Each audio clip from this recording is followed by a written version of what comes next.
cover. And inside, an article by Harry Middleton closes with this statement: with commitment and sacrifice, man can enjoy Earth's great beauty without destroying it. Thank you. To the fulfillment of a dream.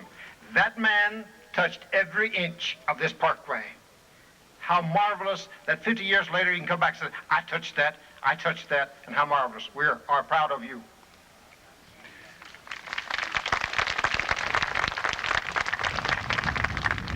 I want to reach into the audience and touch a man who right now is working on a tape recorder. Mr. Lynn Harris, please come front and center. I want him to stand front and center with a pennant, and you'll see something.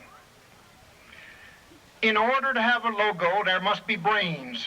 There must be dreams and visions. Mr. Lynn Harris, working with Mr. Abule and Mr. Stan Abbott and others, devised that beautiful logo. Mr. Lynn Harris, we are honored and thank you very kindly, sir.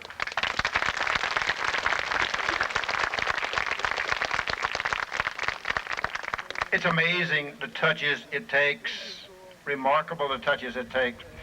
Something else, it's difficult to realize how many different agencies had to touch this parkway for it to develop and materialize. The state of North Carolina had to buy the land and donate it. Virginia buy the land and donate it. But not only that, to do all sorts of other work and to tell about what the state of North Carolina did. I want to share with you our grand gentleman, Mr. J. Gordon Gibbs, State of North Carolina Highway Commissioner.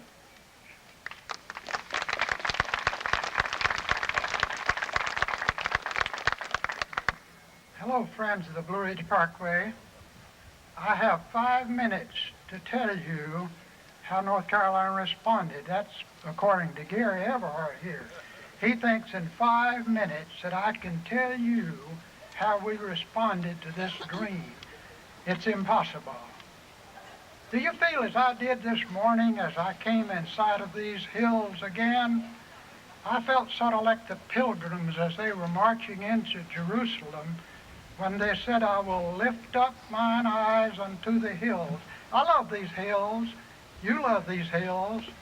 I was here when this thing started 50 years ago, right here in Allegheny County, 50 years ago working on the Parkway. And I'm glad to be back with you here 50 years later. But in 5 minutes, I can just only give you the highlights of what North Carolina did. To start with, North Carolina had no laws that would permit us to acquire land and convey it to the federal government for the building of the Blue Ridge Parkway. Consequently, in January 1935, it was first necessary to pass a law that would permit us to participate in this manner, that would let us buy the right-of-way and convey it to the federal government. In 1935, there wasn't one road in North Carolina with controlled access. It was necessary for the state of North Carolina to come in and buy the right-of-way for a controlled access road and convey it to the federal government. In 1934, on the 25th day of September, right back here at the Virginia line, we started the survey in the preparation of the topographic maps for the Blue Ridge Parkway. Over the next year and a half, we mapped the entire area, prepared the maps, and turned them over to the federal government in order that they might design the road.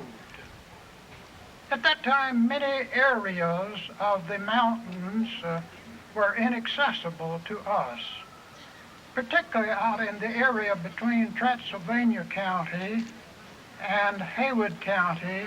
There were no roads, and it was necessary for us to move back into that area and camp at Cold Springs, Tennessee Ball, Reinhardt Knob. We would go in on Monday and come out on Friday. Someone had to stay in and tend camp. Gordon Gibbs volunteered for that, and I would stay in there from Friday noon until Monday, minding camp. We would move that camp ahead about every 4 miles. Our food was packed in with horses, and I remember well on one occasion when we were planning to move camp in the afternoon, a storm came up and the pack didn't come in with our food. This is true, I'm not kidding you. We killed a groundhog and we made groundhog gravy, and we ate groundhog gravy that night at Tennessee Bowl. It was a wild life, but we loved it, every moment of it. 18 miles from Balsam Gap to Soco. We did most of that survey in the winter. The snow was deep.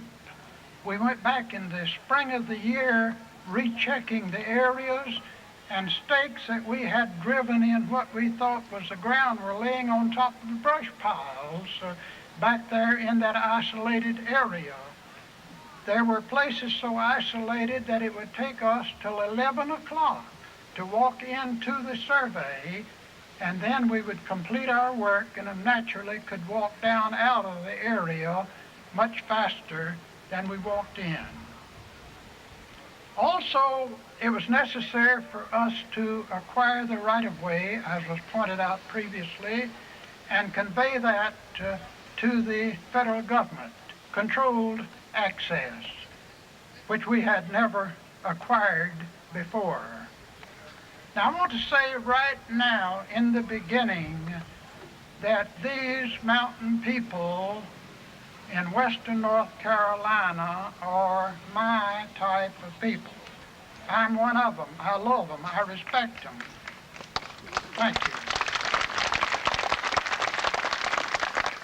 There was one thing I found out about these particular mountain people, and that is that they want what belongs to them, what's rightfully theirs.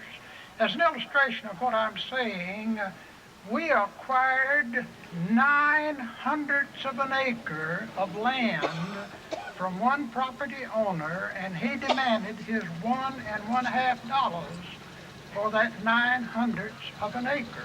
It was his, and he had a right to it, and you can't fault him for doing that.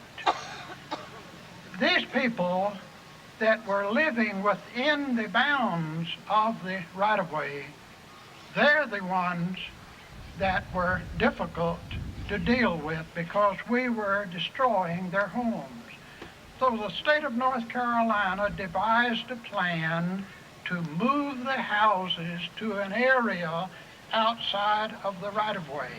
This made it much easier to acquire the right-of-way from these people.